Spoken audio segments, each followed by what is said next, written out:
আজকে আমাদের আটবরদলী বিধানসভার জনপ্রিয় বিধায়ক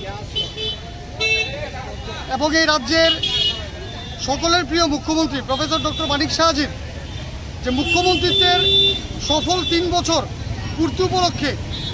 আমরা সর্বপ্রথম 8 নং টাউন বরদলী যুব মোর্চার পক্ষ থেকে এবং 8 নং টাউন বরদলী মণ্ডলের পক্ষ থেকেও আমরা আমাদের স্যার প্রফেসর ডক্টর মানিক সাহাজিকে অনেক অনেক অভিনন্দন এবং শুভেচ্ছা জ্ঞাপন করছি এবং তৎসঙ্গে আমরা ত্রিপুরেশ্বরী মায়ের কাছে প্রার্থনা করছি যেন ওনাকে সুস্থ রাখে, সবল রাখে, যাতে করে উনি যেভাবে দিন রাত নিরলস পরিশ্রম করে আমাদের রাজ্যকে উন্নয়নের দিকে নিয়ে যাচ্ছে, এই প্রচেষ্টায় উনি যেন সবসময় উনি সুস্থ থাকে এবং আমাদেরকে উনি যেভাবে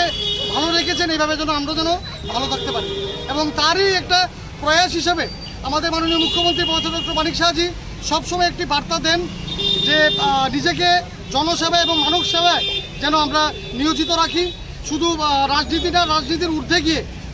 সব সময় যেন আমরা মানুষের পাশে থাকি। এবং ওনার এই বার্তাকে আমরা পাথেয় করে আজকে আমরা বরদলী মণ্ডল যুব মোর্চার পক্ষ থেকে IGM হাসপাতালের সামনে এই গরমের দাবদাহের থেকে মানুষকে কিছুটা স্বস্তি দেওয়ার লক্ষ্য করে আমরা